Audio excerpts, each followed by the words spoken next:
कौन हो तुम?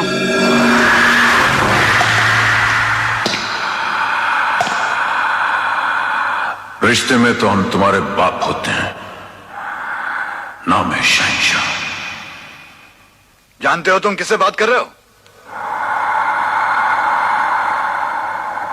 जानता हूं, मथुरा के एक ग्वाले से, जो इसी जगह बैठकर गाय भैंसों का दूध दोता भी था, दूध बेचता भी था।